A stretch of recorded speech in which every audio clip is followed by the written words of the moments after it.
Depending on what type of dynasty team you have, there are multiple strategies you could take. And a big question we get is, what do we do from now until the season starts? And the answer is, this is a really important time because now people know that the next big thing to happen is going to be the preseason and then the regular season. And so people are starting to think about what their team is going to look like in the season. And again, in our team blueprints, based on your team archetype, we tailor your moves, who you should be buying, selling, and then what you should be doing with your roster construction overall. We tailor that to the type of team you have. So, for example, wide receiver factory teams, if you have this team archetype, this is the strategy you should be taking for your team as it pertains to right now through like the beginning of the regular season, honestly. Yeah, and wide receiver factory, we're starting with this one because it probably is the most popular archetype that we come across consistently. Most teams, especially with just the prevalence of wide receivers in the league right now and how much production there is at that position with this new age of football, very pass-heavy league at the moment, like we have a lot of teams that are very, very focused on wide receiver, and they've built their team off of wide receivers. And honestly, of all the ways that we would recommend you build your team, wide receiver factory is one of the top two in a super flex format. It is. It really is, because it's one of the safer positions, very value insulated, a lot more team dedication. When you're looking at it from an NFL perspective, they stay dedicated to those assets more than they do running backs, and they're more likely to pay them just because of the nature of that position at the moment. And when you're looking at wide receiver factory, there is a point where it gets to be too much. Where you go too far, where, like we've said in videos before, where Tank Dell ends up being on your bench, where productive wide receivers end up consistently being on your bench on a week-to-week basis. So what do you do when you get to a point where you have so much value at wide receiver that you can't even start all of them anymore? You pivot. You move off some of those players, and you go invest in the running back position. I know it's scary, but if you have a wide receiver factory, you are in that range of contending. If you're to become a well-rounded team, to have elite assets at every single position, to start seriously contending, or to, even if you have enough value, become an elite value team where you have so many assets to move around that you can have the best players at every single position. Yeah. It's a really great situation to be in, but don't be complacent and don't just sit with all of your dominant wide receivers. Move some players around. So look, that's like putting all your money in a savings account, like a low yield savings account. Like, get in some high yield stuff, or get into some day trading or something like that. Exactly. Make your money work for you. And if you're looking for some running backs specifically to target as a wide receiver factory team, some of the most common running backs, there's not many of them, but some of the most common running backs we're recommending people buy at the moment are players like Jonathan Taylor and Saquon Barkley, two veteran running backs who are still relatively young that have contract insulation. How many running backs in the NFL right now do you think you can get a hold of that have significant multi-year contract insulation after their rookie deal? Barkley and JT are really the only guys that I trust on a week-to-week basis to be very productive. I mean, Jacob's got that kind of deal, but it's not really that type of deal. It's a multi-year, right? 1 year deal. I mean, and you talked about the main guys that were in that conversation: Saquon, JT, and Jacobs. And they're the ones that aren't in committee backfields, because the other guys that have multi-year deals, like Montgomery, I'm thinking, like Saquon Barkley is the other, or not Saquon. Oddly enough, Tony Pollard. Oddly enough, Jamal Williams got that type of deal. Jamal Williams got that type of deal. Yeah. So be careful when you're doing that. But Barkley and JT are two of those guys that we're definitely targeting. Rashad White is another guy who we were kind of ballsy. I'll tell you what, we were ballsy with Rashad White before the draft, because we knew there was some risk with Tampa Bay taking a running back that could significantly decrease his value.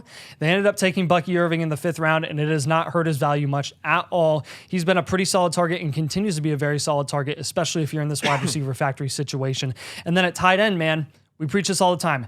Get an elite tight end. If you can trade away a solid wide receiver asset and get one of those top 2 to 3 producing tight ends in your league, that's going to put you above your league mates and get you into a better situation and get you a better chance at winning your league ultimately. Yeah, let's pivot to hard rebuild now, because a lot of you guys will message us and you'll be like, I have just wrecked this roster. I have no idea what to do. It was a combination of injury, history, bad luck, things like that. And which, first of all, let me just say right out the gate, There is no hard rebuild team. There is no multi-year rebuild team that I've come across where I say this is unfixable. It is always fixable. Always fixable. With small value wins, it's always fixable. But with hard rebuilds, you generally don't want any super high-end asset. So that's going to be like a first-round dynasty startup talent. You typically don't want those guys on a hard rebuild. Why? Because you're typically focusing on acquiring more valuable assets from a quantity standpoint. So down tiering. We talked a lot about down tiering before the rookie draft. And if you were a hard rebuild, you definitely needed to be doing that. Like I was screaming if people like had depth issues or had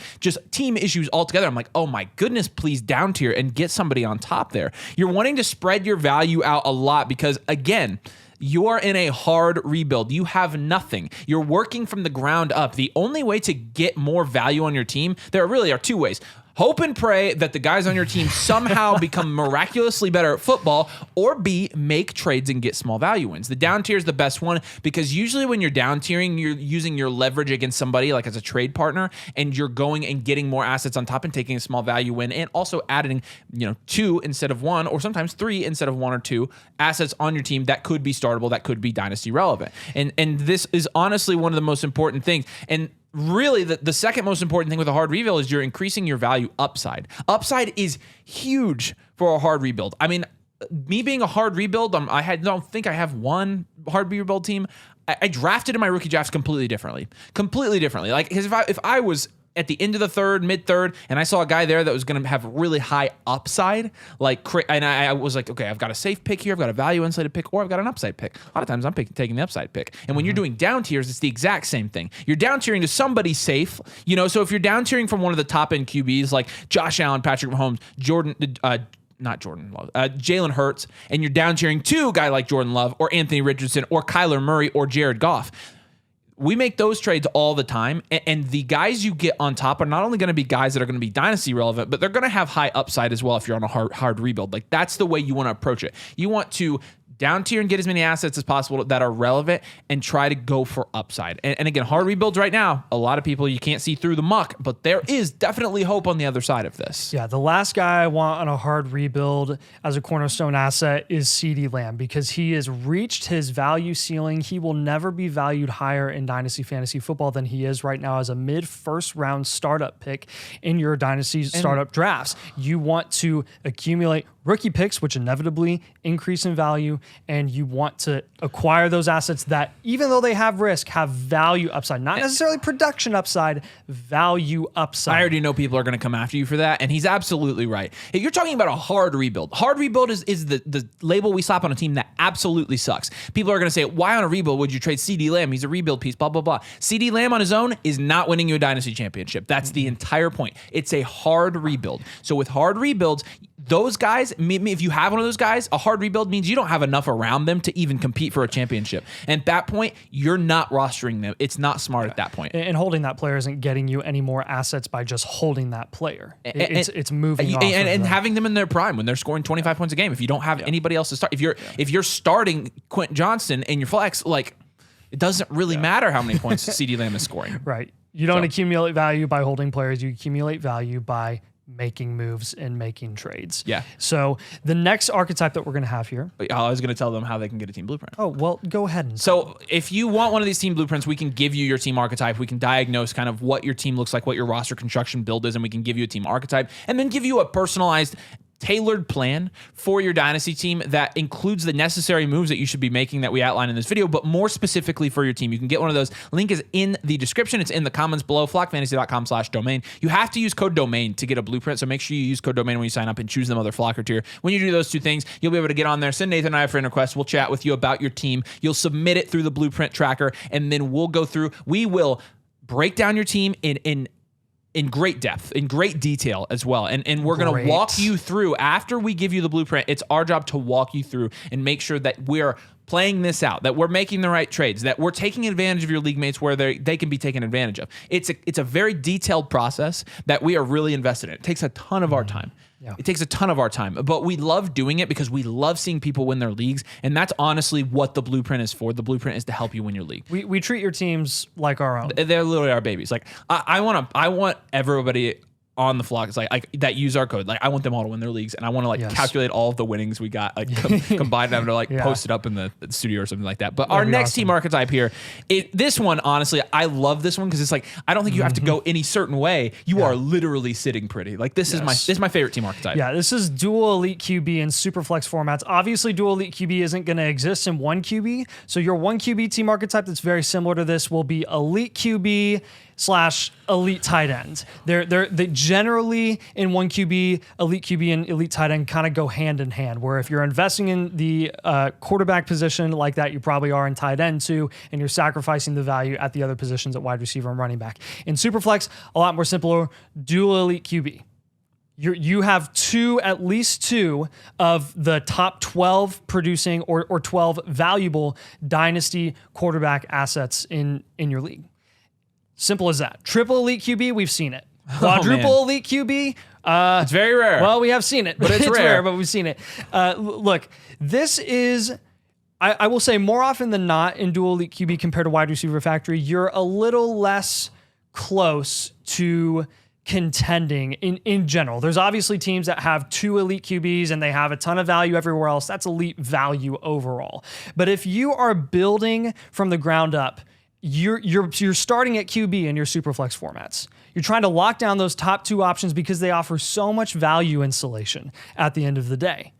So this is really, when I see a dual elite QB team, I'm like, oh, this team did it the right way. They built their team the right way. They are going to get closer and closer, and they can start accumulating value at the wide receiver position and other places once they lock down those 2 quarterbacks. So that's really our goal here. Our goal is to, once you lock down your Superflex position, man, it is full go wide receiver, it's full go tight end, it's full go running back. You pick the best values, you pick your favorite guys, not your personal favorite guys, your value favorite guys, and you go win your league. When you're building a team in a Superflex league and you're talking about like the analogy of, okay, your team is a house. The foundation of the house is the 2 quarterbacks that you have on your roster. It is the skeleton of your team. It is the quarterback position and it is the Superflex position. It is, once you have that foundation, it's like, let's build the house, because at this point, you're ready. Your foundation is set. You're ready to compete. And so now with dual elite QB, we're making sure all of our other positions are nice and value insulated or are nice and productive, so that when the season comes, our QBs are giving us a floor of 40, 45 points a game, and anything on top of that is going towards you winning your games and getting in the playoffs and then winning your league. It's the perfect foundation. It's so, it like diminishes your stress when you're looking at your team and when you're building it. You're like, I don't even have to blink at my quarterback room. I know. I'm totally immersed, totally focused on wide receiver. That's why I almost always draft dual elite QB now, because I feel like it's a lot less stressful. Zero stress. And this is another pretty low stress archetype, and that's well-rounded. Honestly, well-rounded. If you like winning your leagues, this is for how you itself. do it. Like, obviously elite value teams, and dual elite QB, you're going to win your leagues with that as well. But when you're well-rounded, I think you're like the closest to, like, if I'm sitting with a well-rounded team, what we'd call a well-rounded team, and I have that as my team archetype, I'm actually not trying to make a ton of moves going into the season. This is one where it's like, I think I'm ready. I've seen a couple rosters recently that have been submitted to where I've been looking at them. I'm like, you're good at this position, you're good at this position, you're good at this position. I'm like, actually, like, what move should I make? I'm like, this is a contending roster this year with tons of value. That's typically what you're looking at when you're talking about our scores in the blueprint. 6 or higher. A good well-rounded team 7 or higher on each position, but 6 or higher on every position means you're pretty well-rounded. You don't have any glaring weaknesses, and because of that, it's anybody's guess who's going to be productive at each position this year. You can give it a shot. Obviously, as you get into the season with a well-rounded team, you can make adjustments. Okay, this wide receiver and this wide receiver are not producing at the level I thought they would, and their situation got worse because their quarterback's out for the season. Now I'm making this move. But with well-rounded, it gives you so much flexibility to go into the season with your current team and then make the moves after the season starts. So right now with a well-rounded team, a lot of what I'm doing is like I'm entertaining offers, and I'm definitely trying to take small value wins where I can. It's like you still take small value wins. But you're not forcing anything really. You're not forcing anything. It's the let the game come to you thing. Like, and at the end of the day, if you're really that comfortable with your well-rounded team, and that is the definition of well-rounded, really That's the archetype that's the closest to true contention. If you really are comfortable with every single position across the board at every team, that's what wins you leagues.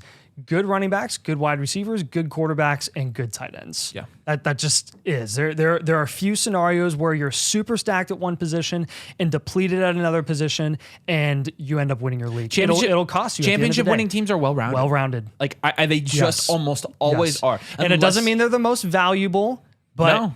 In fact, in Dynasty, a lot of times, money. You know this, the teams that win a lot of times don't have the most value. Yeah. So what practical moves do we want you to make it well-rounded specifically? Well, Rounded?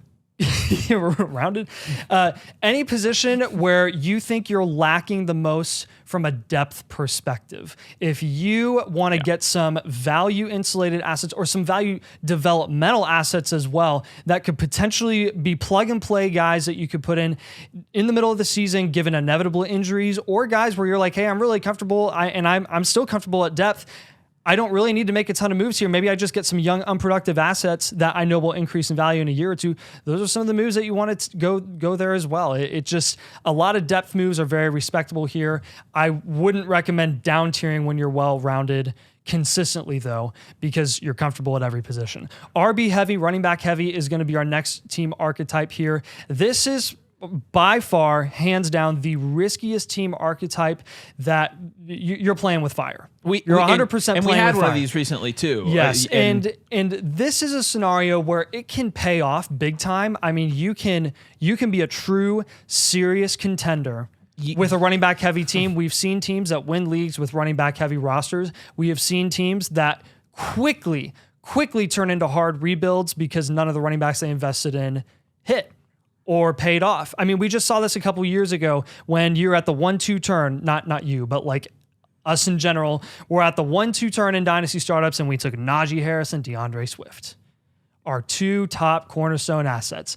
And that did not work out. It did not pay off whatsoever. It is risky, guys, not just because we're not just accounting for injury, we're just accounting for the volatility of running backs overall. In the NFL, it just happens. They get replaced so often. So what do you do when you're in a running back heavy situation?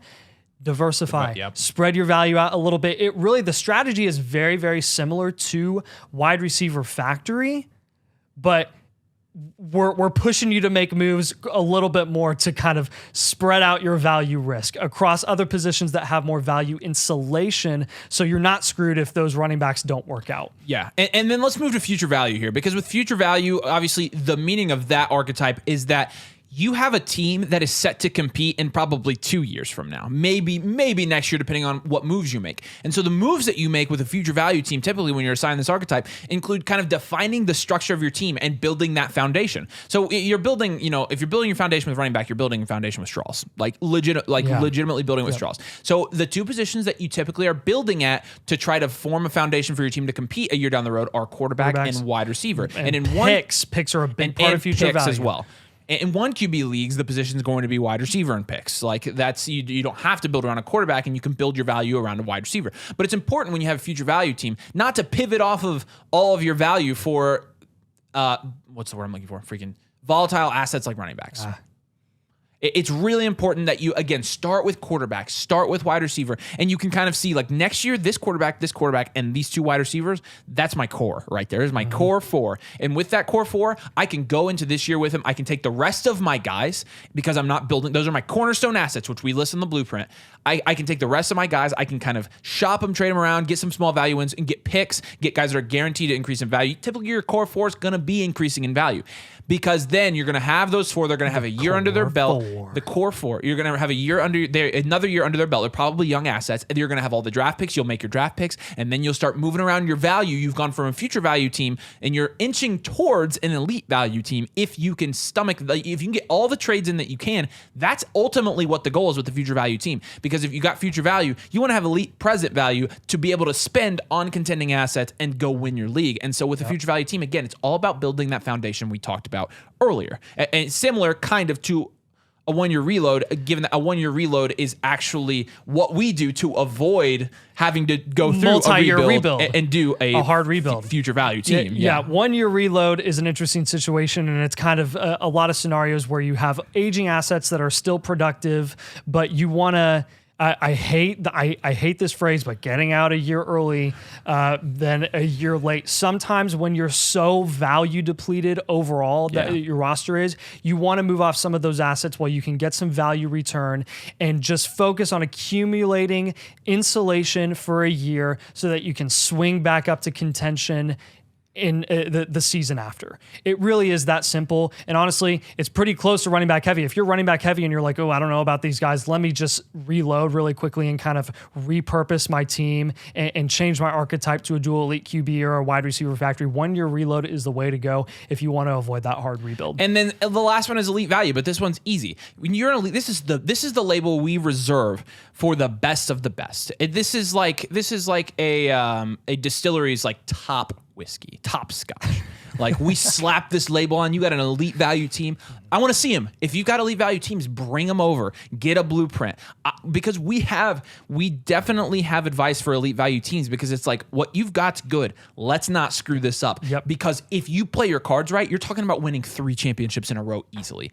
That's what an elite value team is. Are they rare? Yeah, they're more rare. I mean, running back heavy on the other end is more rare for a bad team. But not everyone is playing with geniuses. And you would be surprised how many people get a blueprint and that just the people are like, oh, they're just flexing. Yep. It's like, well, they're definitely flexing because this is an amazing team. But we've got some moves to make sure that they can pivot. Like, there's always moves on elite value teams to be made to ensure that you run that league. Upside moves. And if you've gotten that far in that, if you're playing in a league where you've gotten that far to have an elite value team, you can keep taking advantage of your league. And that's where you're comfortable. Don't stop. That's where you're comfortable in heavily investing in a guy like Tyreek Hill on an elite value team, because you're like, I have elite value at every single position. Why don't I just flex Tyreek Hill? He can die on my roster, and it's not going to make any difference. Exactly. It's just a blip in the road. So again, get a team blueprint, because the strategies that you're using right now are going to play a huge part in what your season looks like, and even down the road. So like I mentioned, down in the comments, flockfantasy.com/domain, follow the link. You have to use code domain when you sign up. Make sure you use code domain. And before you buy, make sure it says code domain in the code,